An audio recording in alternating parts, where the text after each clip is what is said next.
second government shutdown in a month could bring the U.S. to a halt after the White House told federal agencies to prepare for the worst, it has been reported. Congress has until midnight to agree a budget or face federal employees being forced to take unpaid leave and some nationally funded services being closed. The proposed budget will plan to see federal spending increase by about $300 billion over 2 years, as well as a rise in the debt ceiling until March 2019.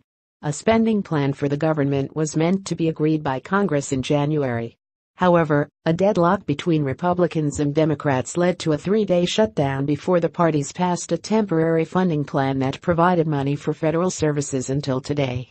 Democrats are now calling for a 1-day continuing resolution to try and avoid federal services being left without funding for a second time in 2018. Republican Senator Rand Paul is said to want to vote on an amendment to impose strict budget caps as well as stripping the debt limit from the proposed plan. He said, "I'm not advocating for shutting down the government. I'm also not advocating for keeping the damn thing open and borrowing $1 million a minute. This is reckless spending that is out of control." He has threatened to keep the Senate waiting until they meet his demands for a debate on the measures. Senator Paul added, "I can keep them here until 3 a.m. I will make them listen to me, and they will have to have me to listen to me."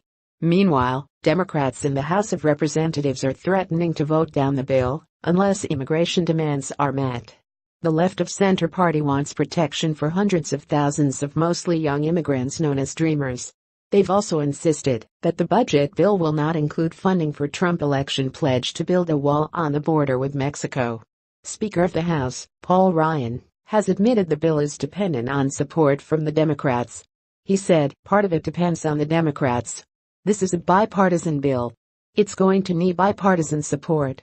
In an attempt to reassure Democrats in the face of their opposition to the funding plan, Mr. Ryan promised to bring an immigration bill to the House floor after spending measures are enacted. However, he did not make an unconditional guarantee